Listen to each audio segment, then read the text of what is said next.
Hoy en esta mañana vamos a ir a nuestras Biblias, ¿verdad? Y vamos a ir al capítulo 1, bendito sea el Señor. El propósito principal de este evangelio según San Juan, hermanos, es para inspirar fe en Jesucristo como Hijo de Dios y como Dios Hijo.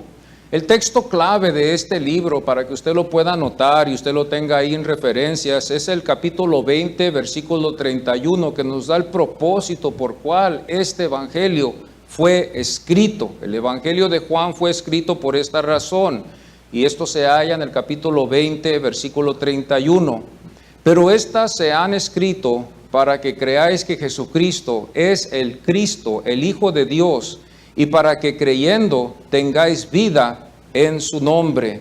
En conclusión a este capítulo será para creer en Jesús como el Hijo de Dios. Este libro es considerado el más profundo. Y ahora la Biblia es preciosa, mis amados hermanos, pero los comentaristas han llegado de que este es uno de los libros más profundos.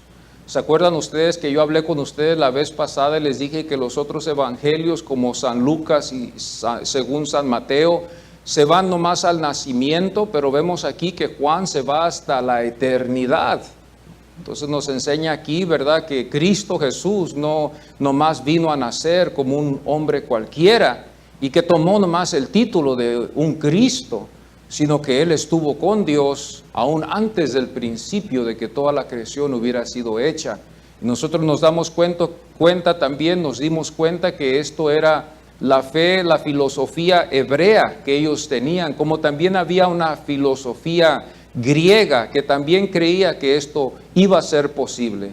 Lo que pasó fue con los griegos fue que a ellos se les hizo imposible creer de que algo tan divino, tan santo y tan puro podía reposar en un cuerpo pecaminoso. Por eso ellos lucharon con esto. Pero nosotros podemos ver que este evangelio es profundo y es uno de los evangelios más espirituales que podemos hallar nosotros en la Biblia.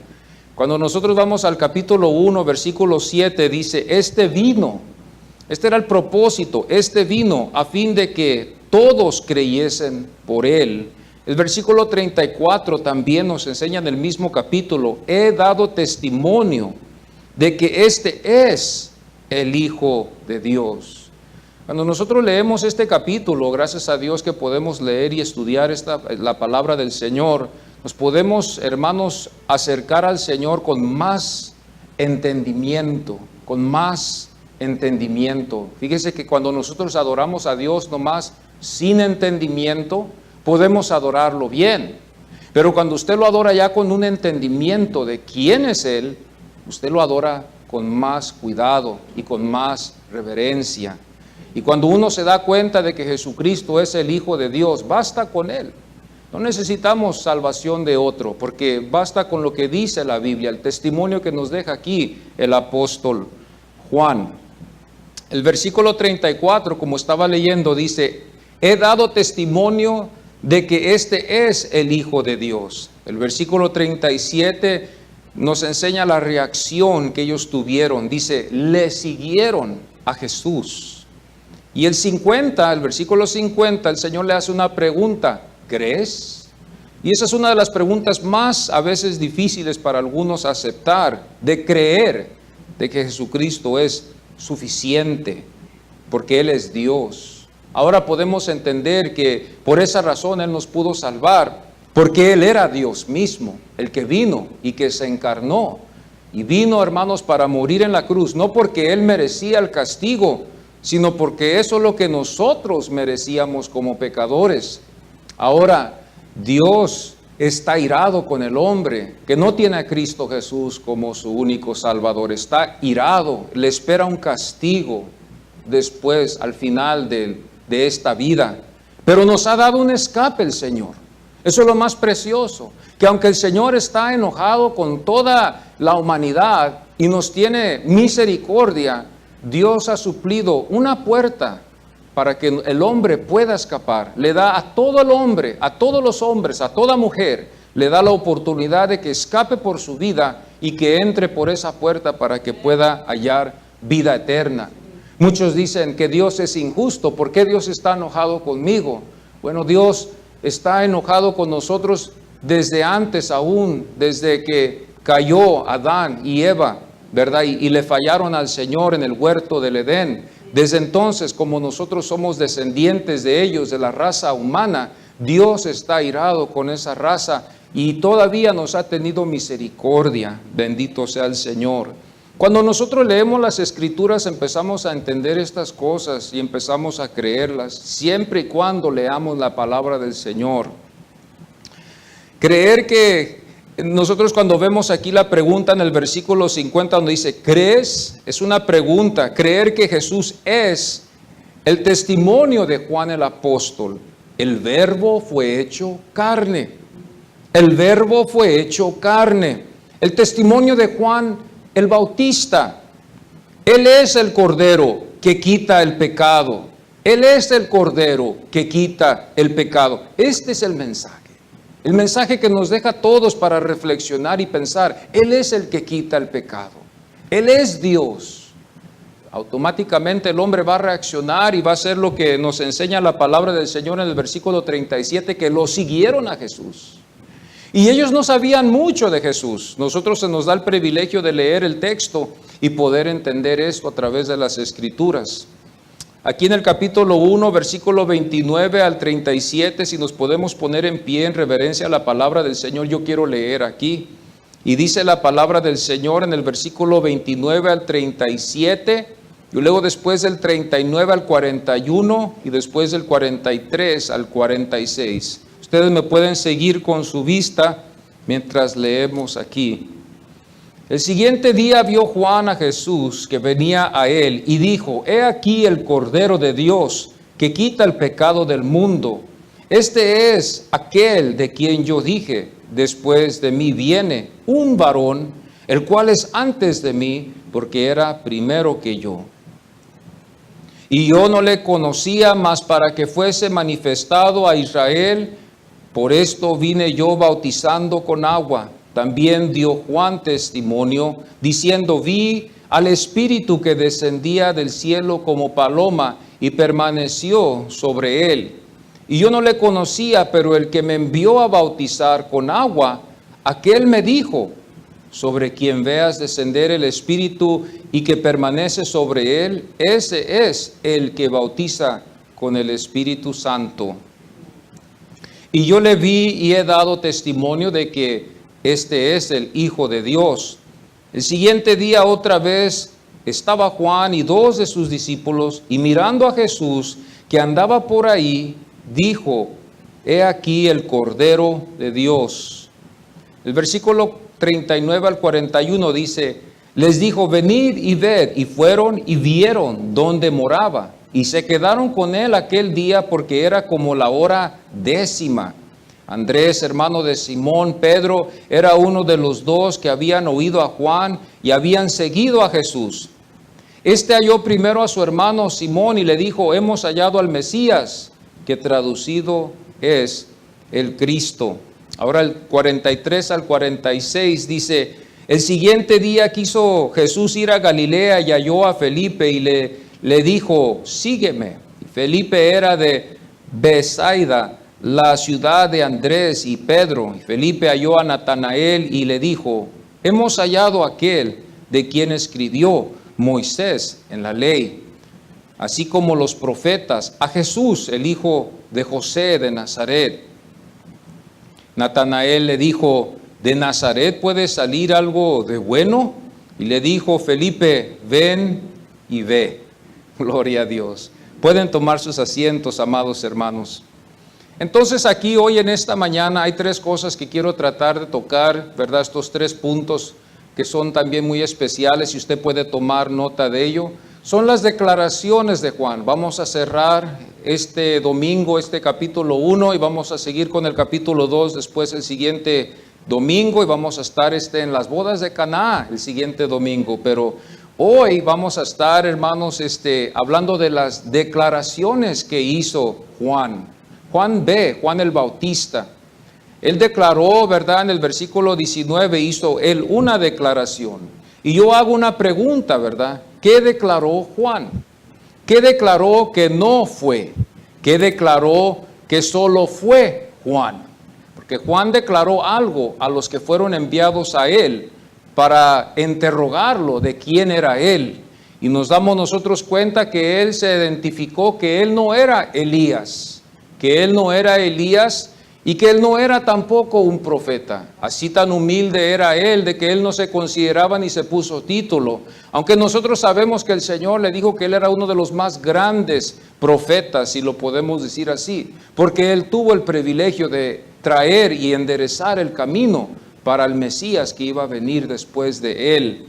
Pero aquí vemos nosotros que Juan el Bautista se declara: yo no soy Elías, a mí no me vean como profeta, yo nomás soy una voz, dijo él, una voz que está preparando el camino para el que va a venir después. En lo correcto se hallaba Juan por la razón de que él estaba, hermanos, declarando la venida del Mesías. Él se colocó en el lugar que Dios lo había puesto, donde Dios lo había colocado a Juan. Entonces Juan rápidamente les quita la atención a ellos para que no se vayan a fijar en él. Habían algunos interesados en Jerusalén que querían saber quién era este hombre que anda bautizando al pueblo. Es algo muy interesante también que ahorita viene a mi mente, hermanos, de que cuando Elías vino, el pueblo también estaba muy desviado. Era un tiempo cuando nosotros vamos a los libros de los reyes, que ellos eran un pueblo que estaba desviado, se habían dejado llevar por los Baales. Era, hermanos, considerado un pueblo apóstata que había dejado a Dios. Y Elías había llegado en un tiempo, hermanos, donde manifestó la gloria de Dios, cuando lo vemos nosotros en Primera de Reyes. Así Juan, igualmente, llegó en un tiempo cuando este pueblo también estaba desviado. La historia nos enseña, cuando nosotros leemos las Escrituras, que este pueblo la mayoría del tiempo siempre se desvió. Es lo que nos enseña el mensaje que nos deja la Biblia de este pueblo. El Señor tratando con su pueblo y el pueblo desviándose siempre. Pero vemos nosotros que Juan el Bautista también llegó en un tiempo así, donde había apostasía en el pueblo estaba desviado.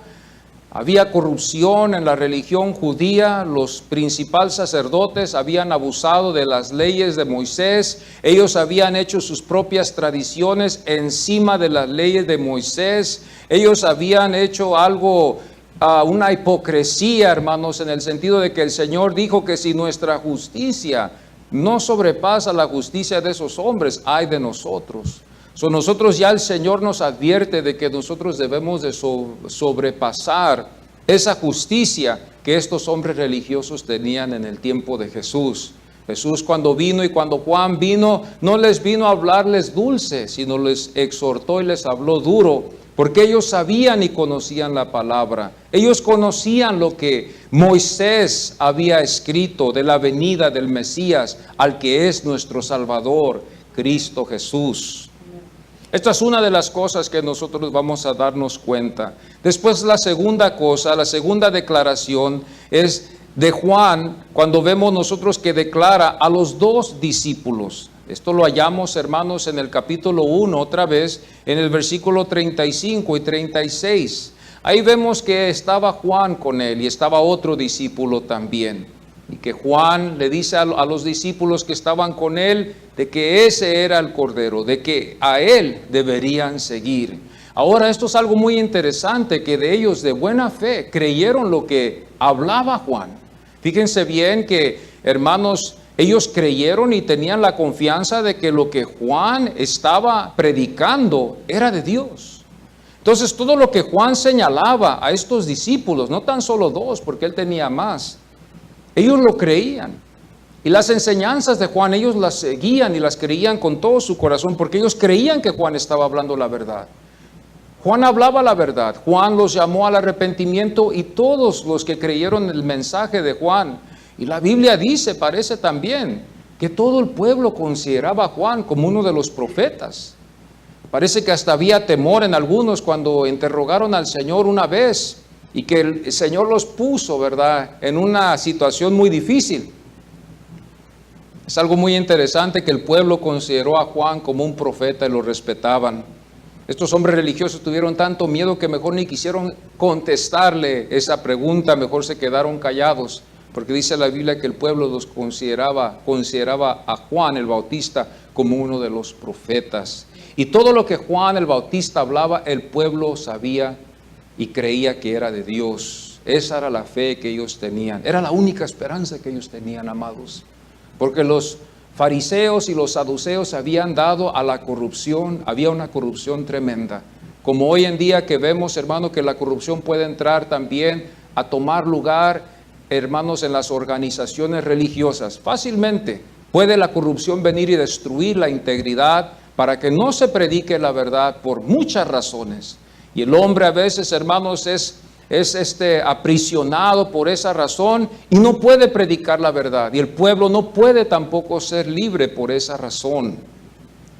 Entonces, cuando nosotros hicimos esta pregunta, yo la hice: ¿quién fue Juan el Bautista? ¿Quién fue Juan el Bautista? Bueno, pues la Biblia nos enseña que el Señor lo señaló como uno de los profetas. Lo señaló como uno de los profetas. El pueblo lo respetó como uno que era enviado de Dios. Y los dos discípulos, Andrés y Juan, obedecieron, siguieron, aceptaron por fe el señal que les dio Juan cuando les dijo: he aquí el Cordero de Dios. Como estuvimos hablando el domingo pasado, el Cordero de Dios era muy conocido para ellos. Como ellos practicaban siempre la Pascua, ellos sabían que el Cordero era llevado por sus pecados. Ellos sabían esto porque ellos eran testigos de las prácticas que se llevaban a cabo. Claro, nosotros como gentiles no hemos sido testigos de un acto así ser realizado, ¿verdad? En verdad, pero ellos sí sabían que un cordero llevaba el pecado del pecador.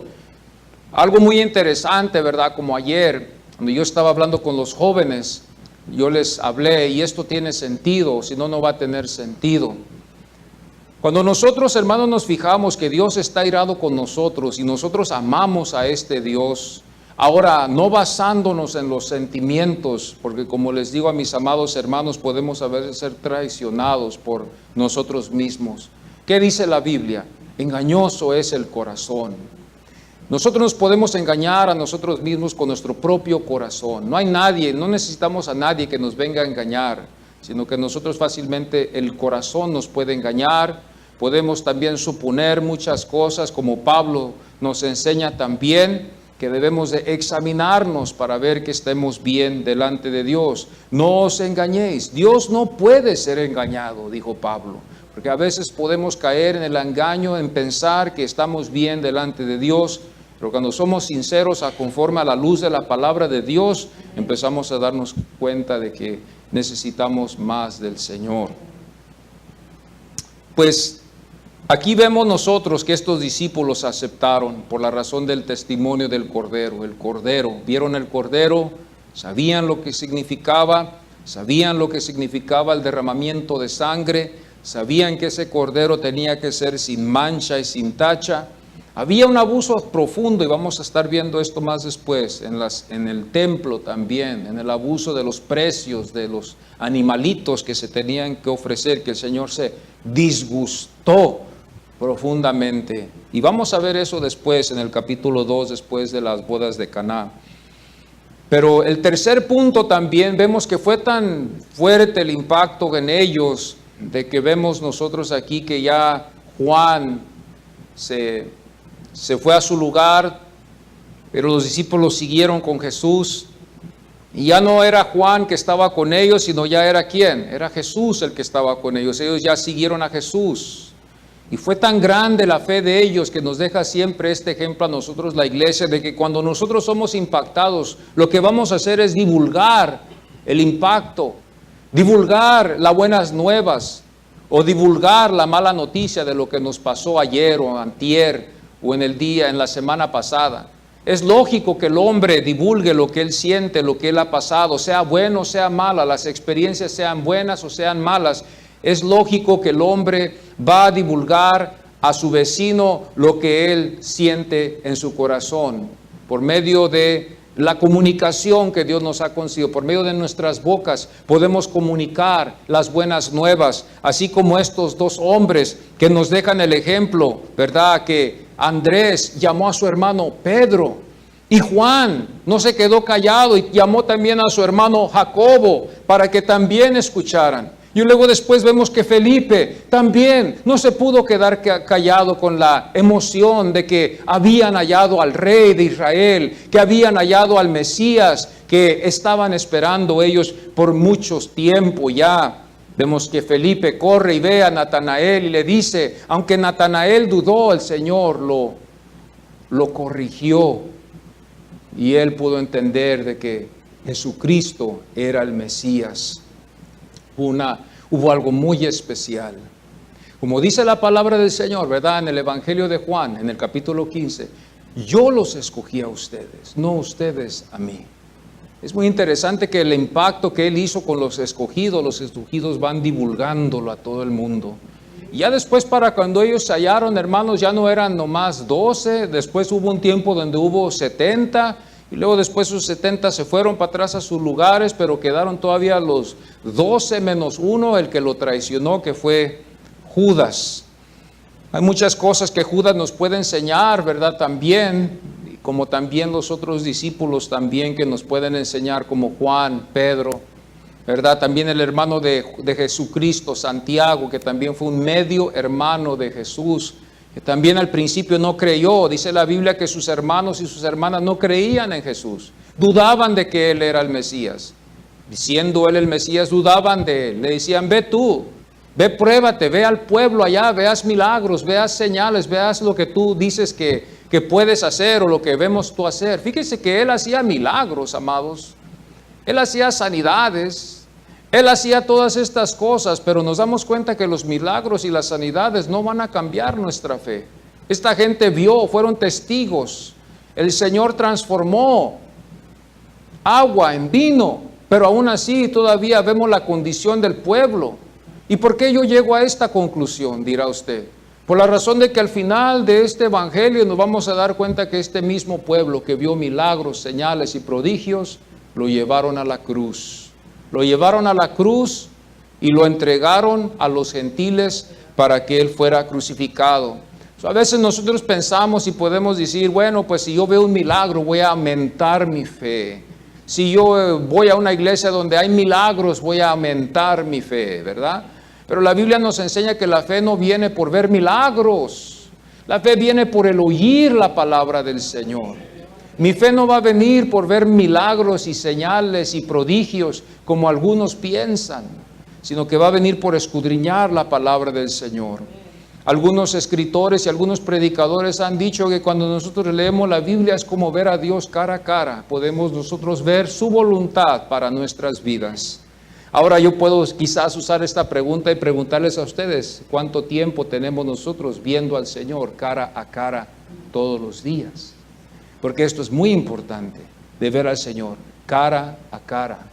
O sea, leyendo las Escrituras. Es lo que nos dejaron, es lo que nos queda de estudiar. La primera cosa que vemos es la declaración de Juan. Juan, versículo 19 del capítulo 1. Este es el testimonio de Juan, cuando los judíos enviaron de Jerusalén sacerdotes. Ahora no eran sacerdotes, estos eran los saduceos, hermanos, que también eran parte de los fariseos. Se consideraban ellos como un grupo más rico. Los fariseos guardaban la ley, pero había corrupción. Los saduceos tenían palancas, hermanos, ellos tenían dinero. Ellos tenían y podían ellos hacer, eran escritores, ellos leían la Biblia y solo estaban ellos nomás basados en lo que la ley decía. Pero tenían una ventaja, ellos tenían dinero. Los fariseos no tenían esa calidad de dinero. Entonces, ellos también guardaban la ley y también las tradiciones de los ancianos. Cuando usted vaya a ir a ver de los fariseos, ellos eran muy tradicionalistas, como muchos han caído hoy en este tiempo. Usted ve muchos practicando tradiciones del hombre, pero no haciendo lo que Dios dice en su palabra. Es triste cómo el mundo hoy en estos tiempos, amados, se ha dejado llevar por sus sentimientos y por cosas que no son verdades, en vez de verse dejado por la palabra de Dios ser guiados. Es triste cuando el pueblo no quiere recibir la palabra de Dios. Pero también confirma algo. Cuando nosotros venimos a los pies de Cristo, es Dios el que nos llama, no somos nosotros. Como oí esta semana pasada que puso una ilustración un maestro, un defensor, ¿verdad? Un hermano que trabaja en la apologética, que es en ese ministerio de la apologética, y se expresó así de que cuando nosotros los evangelistas salimos a las calles, tenemos que nosotros ver que estamos saliendo a un panteón donde hay muertos y que solamente Dios es el único que va a levantarlos de ahí. Nosotros no vamos a poder hacerlo. Es algo muy interesante cuando veo la Biblia también, y la única razón que yo creo eso es porque Jesús, cuando llamó a Lázaro, podía él haber llamado a todos los muertos que estaban enterrados con un solo salid de ahí, y ellos hubieran todos salido, pero lo llamó por nombre, o si no todos los muertos se hubieran levantado. Nos demuestra ahí que nosotros estábamos muertos en pecado, como nos enseña también Pablo, que todos estábamos muertos en pecado, hallados en pecado, en delito, hermanos, por el pecado, endeudados con Dios por el pecado, pero Él nos tuvo misericordia, nos llamó con su divina voz y nos dio vida para que podamos tener vida eterna ahorita en este día por medio de Cristo Jesús. La declaración, hermanos, que nosotros nos damos cuenta, hermanos, aquí también en la Biblia, ¿verdad? Es de que Juan dijo, ¿verdad? Yo no soy Elías ni tampoco soy el profeta. Pero sí una cosa sí podemos tomar en cuenta, ¿verdad? El Antiguo Testamento dijo que iba a venir con ese espíritu. Y él dijo, Juan el Bautista, yo nomás soy una voz, dijo, yo nomás soy una voz. Esa voz era dirigida por Dios. La declaración de Juan ve que no era tampoco el Mesías, porque también los religiosos habían querido también señalarlo a él como como el Mesías también que ellos estaban esperando, pero él les dijo a ellos, les mostró a ellos que él no era tampoco el Mesías. Pero él sí les declaró una cosa, aquí cuando vemos en este versículo 19, que venía otro, que iba a venir uno más después. Y ahí estaba el suspenso, ¿quién va a ser? ¿Quién irá a ser? Bueno, nosotros ya sabemos, ¿verdad? Que iba a ser Cristo. Pero él a ellos los dejó así y ellos estaban con eso de que ¿quién será? ¿Quién será entre todos? ¿O dónde estará viviendo el Mesías que nos va a librar de donde estamos nosotros ahorita? Y esto se indica y nos enseña la Biblia, cuando vemos la Biblia, que esto fue un día antes de que el Señor hubiera sido bautizado. So, ya estaba todo yendo en camino. Después vemos nosotros en el versículo 29, el día siguiente, como les dije yo, la Biblia nos señala que habían día tras día tras día, hubo como 4 días, 3 días que se señalan estos eventos, estos sucesos que empiezan a acontecer en la Biblia. So, ahí nos señala la Biblia, cuando la leemos y la estudiamos nos da cuenta que hubo 1 día, 2 días, 3 días, todo esto en un por medio de menos de una semana empezó a acontecer todo. El versículo 29 dice, al día siguiente vio Juan a Jesús que venía a él y dijo, he aquí el Cordero de Dios que quita el pecado del mundo. Ahora, el autor no se equivoca en repetirse, porque lo vamos a ver después, sino que aquí es una parte donde él lo publica a todos. No habla nomás solamente con los dos, Andrés y Juan. Aquí vemos en la Biblia que lo está publicando a todo mundo para que todos supieran de que el Cordero de Dios estaba presente, el que iba a quitarles el pecado, preparando el camino para que cuando después Jesús empezara en el ministerio y empezara a ver milagros, no les cayera de sorpresa, sino que ellos pudieran entender que eso era lo que Juan les había señalado. Aquí nos damos cuenta que este fue el segundo día donde él señala esto. Cuando usted vaya a su Biblia, usted se va a dar cuenta que este es el segundo día, la segunda declaración. Primero declaró que no era Elías, que no era un profeta, pero que venía uno después. El siguiente día declara que el Cordero ahí está presente. Juan ve aquí declara el Cordero al pueblo judío. El Cordero de Dios que iba a quitar el pecado del mundo, del hombre, el que iba a quitar el pecado del hombre. Nadie nos puede quitar el pecado, amados. La religión no nos puede quitar el pecado. Las tradiciones no nos van a poder quitar el pecado. La educación no nos va a poder quitar el pecado. El trabajo no nos puede quitar el pecado.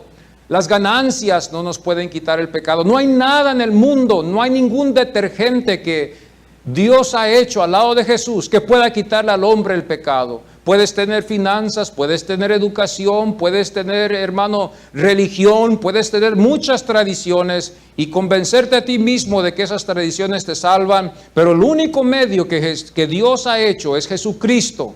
Él es la única puerta. Y gracias a Dios que nosotros podemos conocer a Cristo Jesús. Y gracias a Dios que nosotros podemos anunciar el remedio para el cáncer o para el SIDA espiritual que mata al hombre y lo lleva al castigo eterno. Bendito sea el nombre del Señor. No nos asustamos nosotros ya, porque ya tenemos a Cristo. Y Dios no es malo, ni tampoco es injusto. ¿Por qué digo yo esto? Porque Él ha hecho un lugar, una puerta, para que el hombre escape por ahí. Él no es injusto con nadie. A todos les da un lugar si quieren.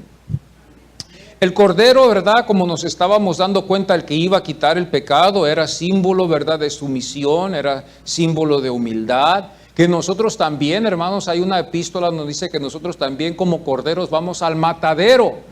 Porque también nosotros, hermanos, somos como corderos yendo al matadero más. Nosotros no podemos salvar a nadie, pero la sumisión y la humildad debe de estar en la iglesia siempre, como corderos llevados al matadero. Porque cada día estamos nosotros pasando por situaciones difíciles, situaciones de persecución. Esto es lo que la iglesia pasó por ese entonces. Veían las noticias en Roma, veían que las cosas se ponían peor, veían que las leyes no podían corregir al hombre. Se preocupaba la iglesia en ese tiempo y muchas de las veces eran también perseguidos por la fe en Cristo Jesús. Considerados como ateos fueron la iglesia, fueron considerados también personas que se comían los unos a los otros, caníbales, parece que se les dice.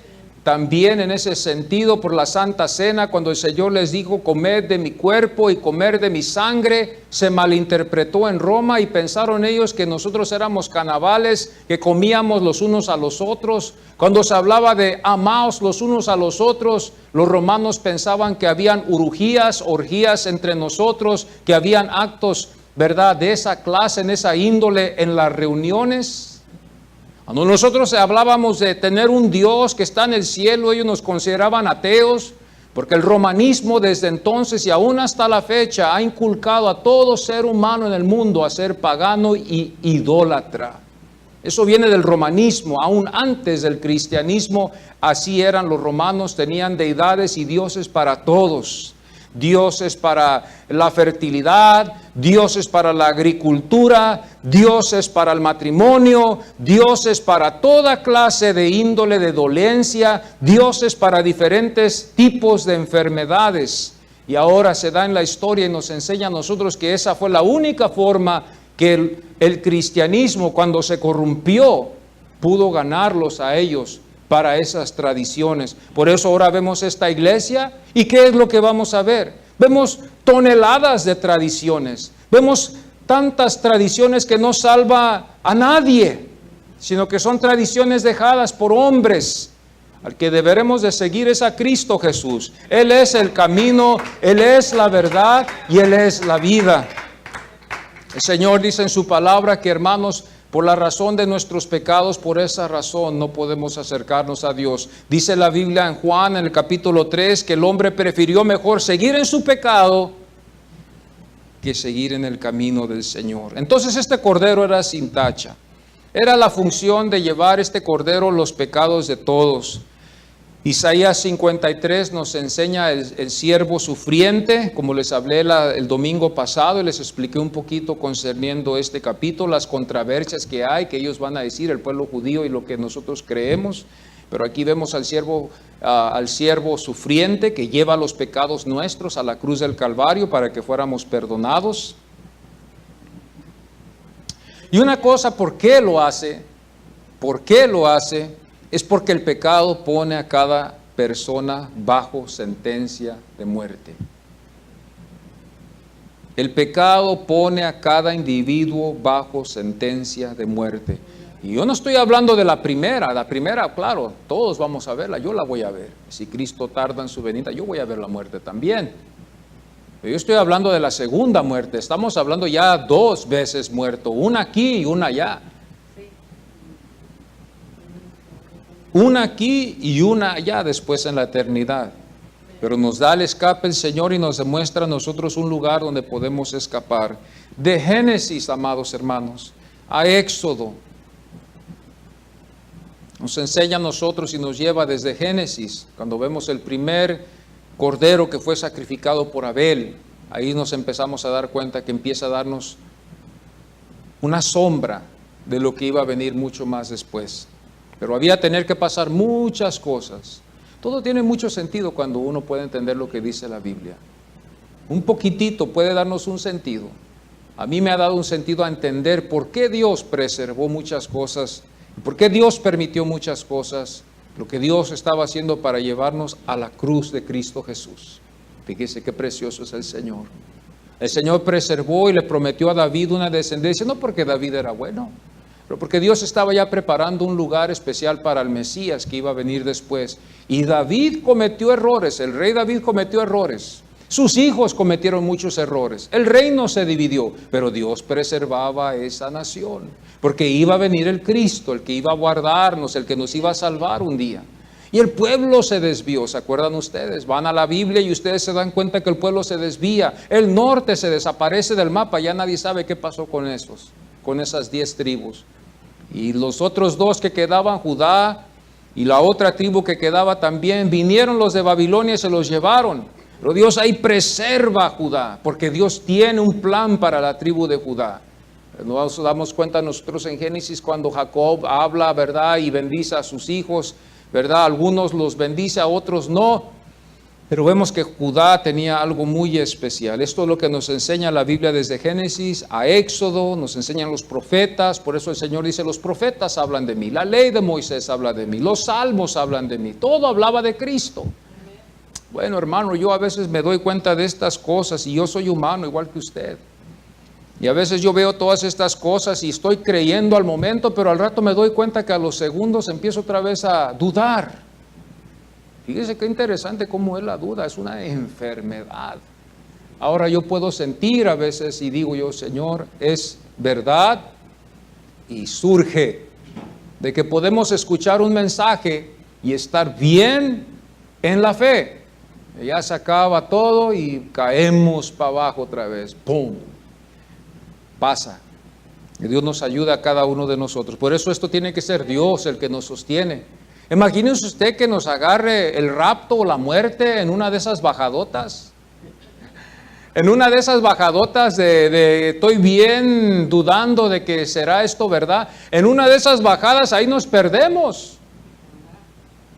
Tiene que ser Dios el que nos tiene que sostener, en este caso, para sostenernos en una aseguranza fija y segura. Porque yo digo, si esto depende de mí, hermanos, ya, hermano, olvídese. Yo no creo que vaya a llegar a la presencia del Señor, porque yo ya me conozco y yo soy sincero con mí mismo. Yo sé lo que yo puedo y yo sé lo que no puedo. Después de que Juan, ¿verdad?, declaró que no era el Mesías o Elías, como estaba hablando, declaró al pueblo que el Cordero estaba presente y lo señaló y después lo bautizó. Al tercer día Juan el Bautista declaró a dos de sus discípulos, que era Andrés y Juan, que después siguieron a Jesús. Aquí lo hallamos en el versículo 35, donde dice la Biblia, al siguiente día otra vez estaba Juan y 2 de sus discípulos, y el versículo 36 dice, y mirando a Jesús que andaba por ahí, dijo, he aquí el Cordero de Dios. He aquí el Cordero de Dios. Ya no fue en público, sino ahora ya fue con los 2 solamente. Otra vez, ahí vuelve a declarar, otra declaración de Juan B. Juan B declara a sus 2 discípulos el Cordero de Dios y lo siguieron después. Isaías, este profeta, versículo 45 al 22, el versículo 22, perdón. Isaías 45, versículo 22. Dice la Biblia, mirad a mí y sed salvos, porque yo soy Dios.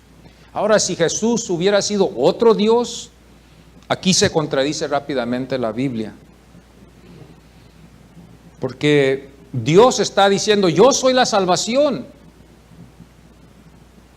Y luego cuando vemos acá a Jesús venir, y como algunos de esta secta, ¿verdad?, que dicen que Él es una creación, que Él es otro Dios, pues aquí se va a contradecir. ¿Dónde colocan ellos a Jesús?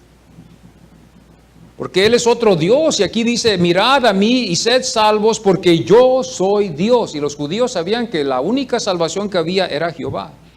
Isaías 65:1 dice, fui buscado por los que no preguntaban por mí. Aquí vamos nosotros. El versículo 2 dice, extendí mis manos todo el día al pueblo rebelde. Aquí está su pueblo. O aquí estamos cuando éramos rebeldes. Él extiende sus manos y nos demuestra, fíjese cómo Él nos demuestra la rebeldía de ellos. Aquí el Señor dice, yo extiendo mis manos, y ellos no quieren, son rebeldes. No les dice rebeldes, hermanos, porque quería decirles así, es que Él extendía sus manos y ellos no querían. Hebreos 12:2, aquí nos enseña el autor de Hebreos, dice, puesto los ojos en Jesús, puesto los ojos en Jesús. Que nuestros ojos estén siempre en el Señor, yo digo. Siempre en el Señor, vistos en el Señor. Siempre nuestra mirada en el Señor. Viendo al Señor. Juan 1:37 dice, le oyeron hablar los dos. El versículo 43 dice Jesús. Más después dice, halló a Felipe y le dijo, sígueme. Eso tenía que haber sido Dios.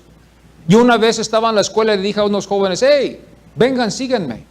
Y me vieron a mí como loco y me dijeron, ¿este qué quiere? Y ahí se quedó. Pero cuando Jesús les dijo, ven, sígueme, lo siguieron. Vemos el impacto del poder de Dios. Cuando le llamó a Felipe, le dijo, sígueme. Juan 4:39 dice, y muchos de los samaritanos de aquella ciudad creyeron en Él por la palabra, ahí viene el oír la palabra de Dios, de la mujer. La palabra, ahí es donde viene la fe. Cuando nosotros recibimos el Evangelio fue lo primero, hermanos. La palabra. Nos hablaron de Cristo. Nos hablaron de que Él era el Salvador. No sé en qué forma, ¿verdad? Pero nos dijeron y nos llevaron a entender de que Él es el único Salvador. Por la mayor ayuda de Dios que nos iluminó, bendito sea su nombre, porque somos llamados por Él, por esa razón. O si no hubiéramos todavía estado donde estábamos antes. Yo creo. Versículo 40 dice, se quedó ahí dos días, hablando de la samaritana, todavía en el mismo capítulo 4, versículo 39, y luego el versículo 40, y luego el versículo 41 dice, y creyeron muchos más, y otra vez, no por ningún milagro, no por ninguna sanidad, no por ningún señal, por la palabra de Él, es todo. Creyeron. Fíjese cómo la palabra nos puede convencer. Es cierto, hermanos. Porque si alguien nos dice, por en caso, ahora voy a salirme un poquito del tema, nos dicen, allá en esa tal iglesia hay una persona que está sanando. Antes de ver las sanidades, vamos a escuchar la palabra, y si creemos, vamos a ir a ver ese sanador que está allá. Es la palabra. El versículo 42 dice, y decía a la mujer, ya no creemos solamente por tu dicha, por tu dicho. Y decía a la mujer, ya no creemos solamente por tu dicho. Tu dicho. Ya era que ellos habían visto. Y Pablo, hermanos, lo escribe aquí por la inspiración del Espíritu. Romanos 10:17 dice, la fe es por el oír. La fe es por el oír. Así fue, así es y así será siempre. La fe es por el oír, no es por otro medio más. La fe es por el oír. Estos fueron discípulos de Juan el Bautista cuando bautizaba en el Jordán. Juan y Andrés, que fueron después discípulos de Jesús. Y la palabra discípulos, como nosotros debemos de saber, ¿verdad?, significa aquel que sigue a un profeta o un maestro, que sigue las enseñanzas de esa persona. Ese es un discípulo de él. Significa aquel que sigue a un profeta, un maestro, es enseñado por él y es partidario de esas enseñanzas. Y aquí está muy interesante, hermanos, porque en Isaías también, capítulo 8, versículo 16, dice: ata el testimonio, sella la ley entre mis discípulos, que mis discípulos sepan la ley, que conozcan la palabra de Dios. Aquí hallamos esta palabra discípulo en Isaías 8, 16. Y un discípulo es uno que sigue las enseñanzas de un profeta o de un maestro. Los 12 eran llamados discípulos porque ellos seguían a Jesús. Mateo 10:1 dice: entonces llamando a sus 12.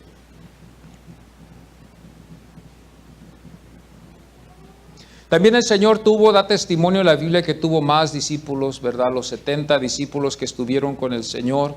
Juan 6:66, desde entonces muchos, hablando otra vez de que había un grupo más grande.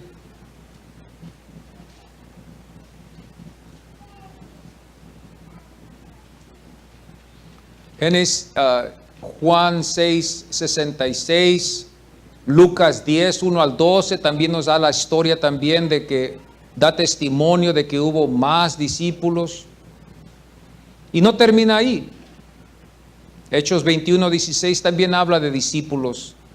Habla de discípulos que habían en la iglesia.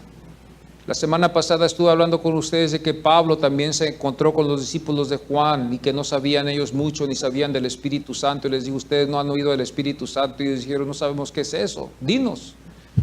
Bueno, pues les tuvo que enseñar. Entonces eso nos demuestra a veces, hermanos, que tenemos que estar siempre al tiempo, ¿verdad?, con estas cosas. Y necesitamos ser enseñados. Ahí siempre vamos reformando, vamos agarrando forma.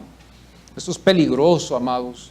Es peligroso por la razón de que en la reforma se da cuenta uno, bíblicamente hablando, ¿verdad? Porque también cuando oímos reforma hablamos de los reformadores de la iglesia protestante, ¿verdad?, que se levantó Martín Lutero en contra de todas las cosas que la iglesia católica había puesto, ¿verdad? Y nos damos cuenta que nosotros, si no hubiera sido por ese hombre valiente, ¿dónde estuviéramos todos? Bendito sea el nombre del Señor. Pero se divulgó la palabra del Señor, Dios le dio la gracia para reescribir todo lo que él tenía de la palabra de Dios, y esto iba también a ser un proceso. Pero bueno, los reformadores también podemos verlos en la Biblia con los reyes. Esto es un lugar donde nos damos cuenta también que cuando el pueblo se desvía, hubo tiempos cuando se desviaban ellos, venía un nuevo rey, amaba a Dios, seguía a Dios con todo su corazón, y entonces empezaban a reformar otra vez la estructura de la iglesia porque se habían desviado, el pueblo se había desviado. Encuentran la ley que se había perdido y empiezan a leerla y ver que hay cosas que se tienen que hacer, y el pueblo empieza a reconstruirlo. Estas cosas, ¿qué pasan? Hoy en estos tiempos, yo me acuerdo hace como 15 años atrás que esto estaba muy lejos de mí. Una vez se dijo: la iglesia cristiana necesita otra vez una reforma, porque estamos fuera del centro ahorita. Estamos ahorita con tantas cosas que están pasando. Cuando uno se fija bien en las cosas que están aconteciendo. Y ahora, las cosas que están aconteciendo ahora tienen una raíz, amados. Ese es el peligro, tienen una raíz. Y esas son las raíces que nosotros no hemos tenido tiempo de descubrirlas. Y por eso algunos mejor las tapan y las dejan ahí nomás y no las proclaman mucho porque saben que tienen raíces malas. Y que si esas cosas se divulgan, hermano, se va a dar mucha pena. Y yo estoy hablando del movimiento carismático en este momento. Hay muchas raíces ahí que son paganas, que no son, hermanos, cosas que deberemos aceptarlas, pero que nacieron por medio de algo que se hizo. Y a mí me gustaría un día entrar en esto otra vez, como el año pasado, y darles un poquito de la historia de dónde todas estas cosas acontecieron. y qué la iglesia nos enseña, y qué la iglesia primitiva practicaba, y qué los reformadores, la meta de los reformadores era darnos una vueltecita ahí para más o menos centralizarnos otra vez en lo que Dios quiere para nosotros. Muchas veces todas estas cosas que están aconteciendo, como estuve yo hablando con una persona esta semana, equivocadamente podemos pensar muchas cosas, pero aún así, estando equivocados y en la ignorancia, no va a haber excusa para que Dios deseche a alguien. Por eso Pablo dijo en su palabra que es importante de que prediquemos el evangelio que Pablo dejó. Porque hay muchos evangelios, dijo, y esos evangelios no salvan, no salvan. Tenemos que conocer al Cristo que está aquí en el evangelio, no al Cristo que se nos dice allá, no al Cristo que, como dijo una vez un pastor, se nos enseñó en un retiro retiro juvenil, ¿verdad? Porque a los jóvenes les hablamos de una cierta forma. No, amados, tenemos que ver al Cristo que está aquí. A este Cristo, a este es el que queremos que nos salve, no a un Cristo que otro nos dice o que este nos dice. Y ahora yo llego a la pregunta, ¿cómo vamos a saber? ¿Cómo les puedo ayudar a ustedes, amados? Bueno, lo único que yo les puedo decir a ustedes es que hagan lo mismo que yo hago. Lean las Escrituras, vayan al Evangelio, vayan a las epístolas, dense cuenta de este Cristo que Pablo predicó. Pablo predicó de que ese es el Evangelio que se debe de predicar. Hermanos, surgían muchas cosas en ese tiempo también, muchos falsos se levantaron, siempre la iglesia ha sufrido en ese caso. Por eso nosotros tenemos que basarnos en lo que dice las Escrituras, lo que las epístolas nos enseñan y tener mucho cuidado, pasar tiempo ahí estudiando, aprendiendo. Se necesita estudiar, se necesita aprender las Escrituras, se necesita darse una vuelta a esto y profundizarse de lo más posible que se pueda uno profundizar para poder sacar lo que es para nosotros hoy. De allá aquí, ¿verdad? De allá aquí, dándonos cuenta de lo que pasó allá y poniéndolo en contexto aquí a este tiempo de hoy. Hoy por eso vemos tantas cosas que están pasando. Muchos dicen que tienen a Cristo, muchos están predicando un Cristo, pero no predican al Cristo de este evangelio, porque el Cristo que muchos predican un Cristo, parece a veces, yo digo, Señor, ayúdanos, porque predicamos un Cristo que parece que está ciego, como que no ve el pecado. A veces predicamos un Cristo que nomás es puro amor, que no tiene ira. A veces predicamos un Cristo que nomás hace puros milagros, pero no hay ira, no es rey, no es nada. A veces predicamos de un Cristo que es Salvador, pero no es Dios, no es Señor, no es Rey de Reyes. Nuestra actitud lo trata a Jesús como si fuera Él, por lo que nosotros queremos hacer de Él. Pero cuando la Biblia nos enseña que Él es Rey, Él es Dios, Él es Señor, Él nos va a juzgar un día, Él vamos a darle cuenta, hermanos, todo empieza a cambiar, porque ya entonces empieza a sacar el sabor de lo que es Jesús. Siempre y cuando leamos las Escrituras. Y amados, tenemos que orar por nuestros hermanos que están en otros lugares, que se congregan. Quizás ellos no se profundizan tanto. Quizás ellos piensan que ya no necesitan profundizarse ya. Quizás ellos piensan que ya están en la perfección, ya están en el cielo. Quizás ellos quizás ya dicen, yo ya, y estamos en lo correcto, y esto es lo correcto, y ya no se necesita más. Yo lo siento por esa gente, yo lo siento, porque yo veo ahí a Jesús otra vez tratando con su pueblo, y que su pueblo no lo quiso aceptar. Jesús les enseñó el camino, y ellos dijeron no, no y no. Y hasta la fecha, como yo escuché una vez un rabino decir, a nosotros no nos interesa nada de Jesús. Una vez dijo esto un rabino, me gustaría acordarme de su nombre, pero no me acuerdo, ya pasó él la mejor vida. Pero tenía un mensaje tremendo concerniendo lo que tiene que ver con la ley. Muy respetado ese hombre, de allá de Nueva York. Y este hombre, ¿verdad? Dio una ilustración y dijo, los cristianos piensan que Jesús es Dios. Para nosotros no es Dios. Él no es, y se reía él. A nosotros no necesitamos preocuparnos. Nosotros tenemos a Dios, tenemos a Jehová, tenemos la ley, basta con eso. Nosotros estamos esperando al Mesías. El Mesías no ha venido todavía. A los cristianos lo único que necesitamos hacerles es quitarles esto de creer en Jesús y les quitamos toda su religión. Podemos fácilmente llevarlos a hacerlos entender que no es Él Dios, y destruimos toda esa obra de ellos, que no es en verdad Jesús, Dios, y no tampoco vino a salvar. Y estaba tan enojado, yo creo que se enfureció tanto que hasta él dijo, y ni tampoco a Moisés necesitamos sujetarnos a él. Nosotros solamente nos sujetamos a la ley, a la Torah. A eso solamente nos sujetamos nosotros. Eso es lo que Jehová nos dejó a nosotros. Y este rabino estaba diciéndole, y nosotros somos privilegiados, porque nuestro pueblo tuvo el privilegio de escuchar la voz de Jehová una vez. Ellos nunca han oído la voz de Jehová. Dios nos habló a nosotros una vez en el desierto cuando estuvo Moisés con ellos. Dios habló con Moisés, no habló con ese farsante, ese falso. Así se habla, hermano, así hablan ellos en contra de Jesús. Yo me quedo admirado, yo digo, wow, digo yo, Señor, solo. Por esta razón ellos van, y se ha dicho, usted habla con ese pueblo, ellos van a decirle a usted rápidamente, no queremos escuchar, o van a decir, ok, esta vez deja yo hablar con mi rabino. Van ellos a hablar con su rabino y regresan para atrás ellos burlándose.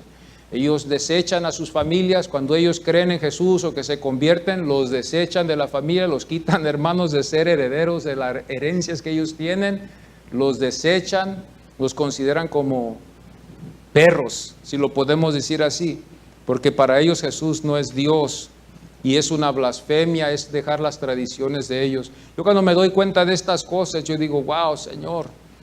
Porque estudiamos, amados, ¿verdad? Estudiamos, usted estudia, yo estudio, todos estudiamos, nos damos cuenta de estas presentaciones. Y por último, la declaración de los discípulos a discípulos. Juan 1:41 dice, este halló primero a su hermano Simón y le dijo, hemos hallado al Mesías, que traducido es el Cristo. Es increíble de ver estos judíos, después de oír lo que dije, ver que siguen a Jesús como el Mesías. Es interesante esto es Dios, amados, porque el judío, hermano, como le vuelvo a decir, allá y como acá, ellos no iban a seguir a un hombre. Y Jesús también, rápidamente Natanael, levantó banderas rojas, levantó las orejitas y dijo, ¿cómo puede venir algo bueno de Nazaret? Bueno, usted y yo ya sabemos, ¿verdad?, que el Mesías no iba a venir de Nazaret.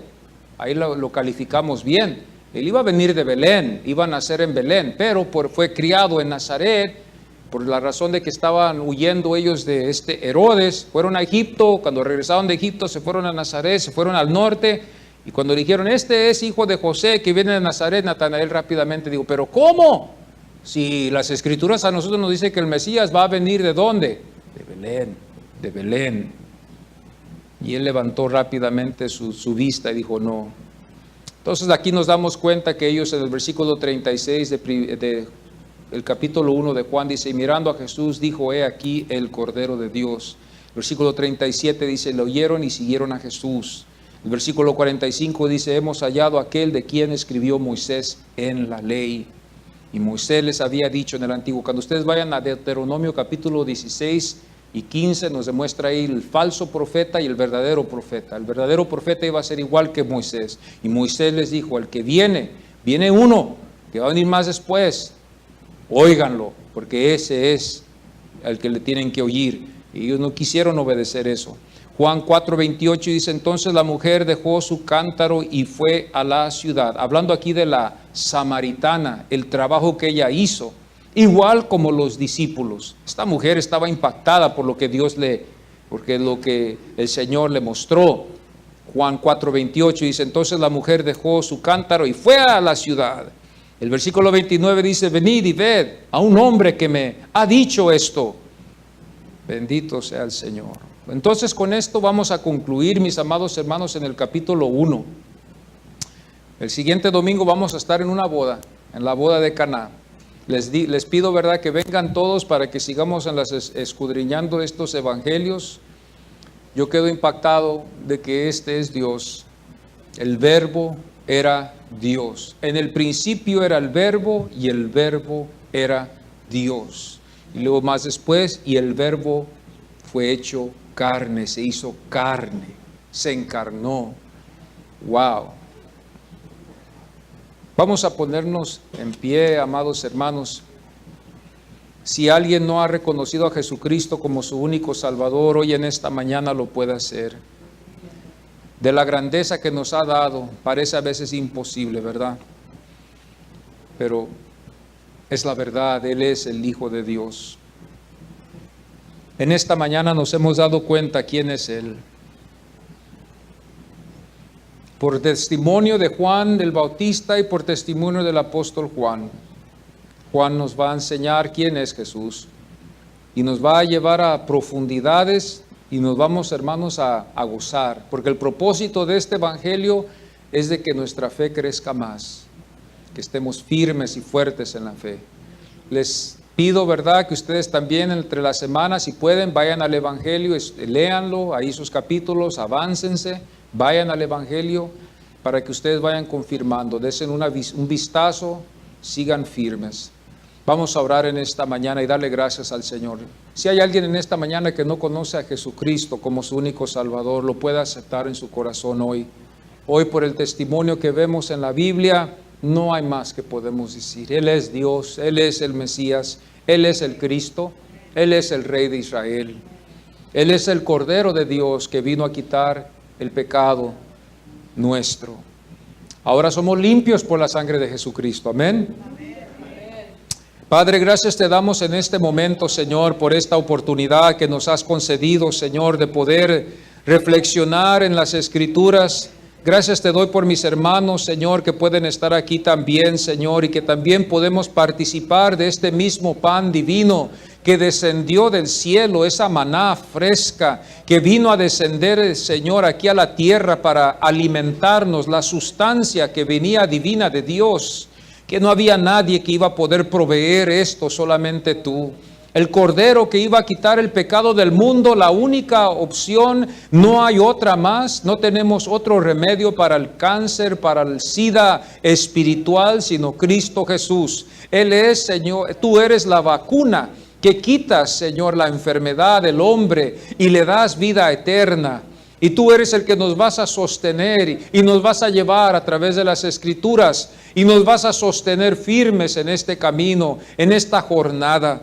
Te damos gracias que tú eres, Señor, tú eres el Rey, tú eres el Verbo que estuviste con Dios. Tú pensaste en mí cuando yo estuve, Señor, perdido. Estaba yo, Señor, en la perdición, estuvimos perdidos. Pero en la cruz, cuando tú colgaste ahí, tú me viste, Señor, y te acordaste y pagaste el precio para que yo fuera, Señor, para que yo fuera el que te siguiera también juntamente con mis hermanos, Señor. Y nos representas al Padre. Tú eres el que nos llevas al Padre. El Padre te ha dado la iglesia. Y, Señor, tú de vuelta la presentas al Padre, santa, limpia, Señor, por medio de la sangre de Cristo Jesús. Te pido que sigas limpiando nuestras mentes, nuestros corazones. Ayúdanos y líbranos de todo engaño, de toda cosa falsa.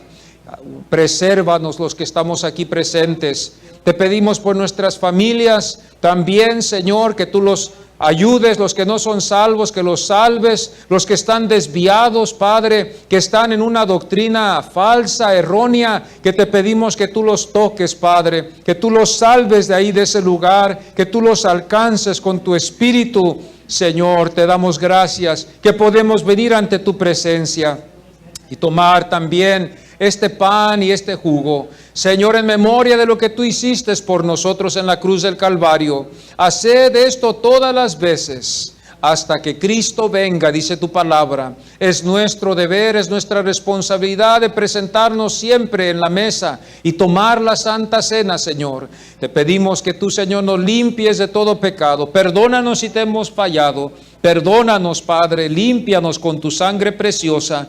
Y te damos muchas gracias en este momento, Señor. Limpia nuestras mentes, nuestros corazones, limpia nuestras manos. Perdónanos si hemos hecho algo que estaba en contra de ti, Señor. Y te damos a ti la gloria y la honra y toda la alabanza para siempre, Señor, por lo que tú estás haciendo. Gracias, Señor, que vamos a poder tomar esta santa cena, Señor. Gracias, Padre. Gracias, Señor. Gloria a tu nombre, Señor.